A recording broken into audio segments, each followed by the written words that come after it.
ఇక డీటెయిల్ చూస్తే కోల్కతా నుంచి శ్రీనగర్ వెళ్తున్న ఇండిగో విమానంలో ఇంధన సమస్య తలెత్తింది. దీంతో ఈ విమానాన్ని పైలట్లు అత్యవసరంగా ల్యాండింగ్ చేశారు. విమానంలో ఇంధనం లీక్ అయినట్లు గుర్తించడంతో అప్రమత్తమైన సిబ్బంది ఉత్తరప్రదేశ్లోని వారణాసిలో అత్యవసరంగా ల్యాండ్ చేశారు.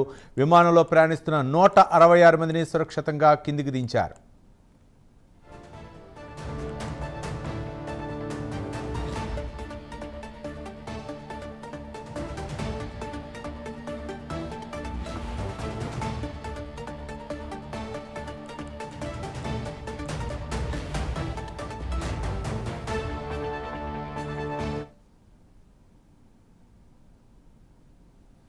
కోల్కతా నుంచి శ్రీనగర్ వెళ్తున్న ఇండిగో విమానంలో ఇంధన సమస్య తలెత్తింది. దీంతో ఈ విమానాన్ని పైలట్లు అత్యవసరంగా ల్యాండింగ్ చేశారు. విమానంలో ఇంధనం లీక్ అయినట్లు గుర్తించడంతో అప్రమత్తమైన సిబ్బంది ఉత్తరప్రదేశ్లోని వారణాసిలో అత్యవసరంగా ల్యాండ్ చేశారు. ఇక విమానంలో ప్రయాణిస్తున్న 166 మందిని సురక్షితంగా కిందికి దించారు. దీనిపై మరిన్ని వివరాలు మా నేషనల్ బ్యూరో చీఫ్ కళ లైవ్ ద్వారా అందిస్తారు. కళ, చెప్పండి, ఏంటి అంటే తరచూ కూడా విమానాల్లో సాంకేతిక లోపాలు తలెత్తున్నాయి. ఏంటి ఇండిగో విమానంలో ఏంటి సాంకేతిక లోపానికి ప్రధాన కారణాలు ఏమనుకోవచ్చు కళ?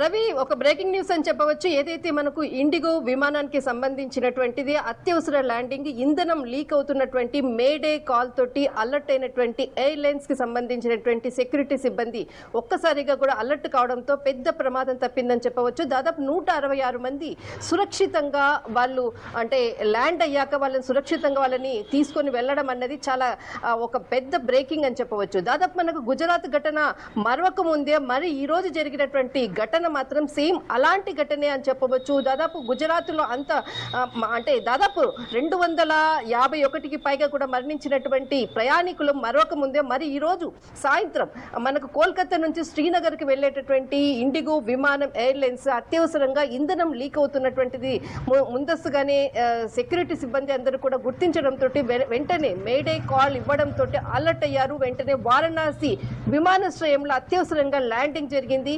అయితే దీనికి సంబంధించినటువంటి మేడే కాల్ అందుకోవడంతో ఒక్కసారిగా కూడా ఇండియన్ ఎయిర్లైన్స్ కి సంబంధించినటువంటి సిబ్బంది అంతా కూడా అలర్ట్ కావడం జరిగింది. వారణాసిలో అత్యవసరంగా ల్యాండింగ్, ఆ ల్యాండింగ్ సమయంలో కూడా చాలా పకడ్బందీగా కూడా ఎలాంటి, ఎందుకంటే అది ఇంధనం లీక్ అవుతున్నటువంటి సిచ్యువేషన్, ఎక్కడా కూడా ఏ చిన్న ప్రమాదం కూడా ఒక చిన్న సంఘటన జరిగినా కూడా లోపల ఉన్నటువంటి ప్రయాణికులను సురక్షితంగా తీయడమే వాళ్ళది మొట్టమొదట, వాళ్ళని సురక్షితంగా తీయడమే సిబ్బంది చాలా చాకచక్యంతో వాళ్ళని ల్యాండింగ్ అయ్యేంత వరకు కూడా తీసుకుని అక్కడి నుంచి మరొక వాళ్ళని కొంత సేఫ్ జోన్లకు తీసుకెళ్లారు. అక్కడి నుంచి అంటే ఇంకా ఇప్పుడు కూడా ప్రస్తుతానికి అందుతున్నటువంటి సమాచారం ప్రకారంగా ఇప్పుడు కూడా మనకు వారణాసి ఎయిర్పోర్ట్ లోనే ప్రయాణికులందరూ కూడా ఉన్నారు. మరి కొద్దిసేపట్లో అక్కడి నుంచి వివిధ ప్రాంతాలకు వెళ్లేటటువంటి వాళ్ళందరినీ కూడా తీసుకెళ్లేటటువంటి ప్రయత్నం కూడా చేస్తున్నారు.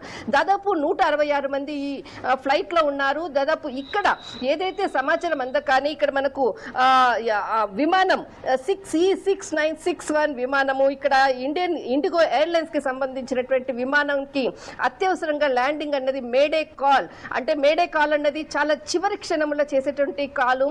గత గుజరాత్ ప్రమాదం జరిగినప్పుడు కూడా మేడే కాల్ అప్పుడు కూడా కాల్ చేయడం జరిగింది. కానీ అంతలో విత్ ఇన్ సెకండ్స్ లోనే ఘోర ప్రమాదాన్ని చూసాం. ఈ రోజు జరిగినటువంటి ఘటనలో కూడా దాదాపు మేడే కాల్ వెళ్ళింది, వెంటనే అలర్ట్ కావడము, విత్ ఇన్ సెకండ్స్ లో కూడా సెక్యూరిటీ సిబ్బంది అంటే దాదాపు మనకు ఎయిర్లైన్స్ కి సంబంధించినటువంటి సెక్యూరిటీ విమాన సిబ్బంది అంతా కూడా అత్యవసరంగా వారణాసిలో ల్యాండింగ్ అయి పెద్ద ప్రమాదం నుంచి తప్పిందని చెప్పవచ్చు. అందరూ కూడా సురక్షితంగా ఉన్నారు. దీనికి గల కారణాలను మాత్రం దర్యాప్తు చేస్తున్నారు. కానీ ఇప్పుడు ప్రస్తుతం మాత్రం ప్రయాణికుల సేఫ్ ని ఆలోచిస్తున్నారు సెక్యూరిటీ అందరూ. మనకి కొద్ది గంటల్లో దీనికి గల కారణాలను మాత్రము దర్యాప్తు బృందం ప్రారంభిస్తుంది. బట్ ఈ రోజు జరిగినటువంటి ఘటన మాత్రం కొంత ఊపిరి పీల్చుకున్నారని చెప్పవచ్చు. రవి, రైట్, థ్యాంక్ యూ కళ.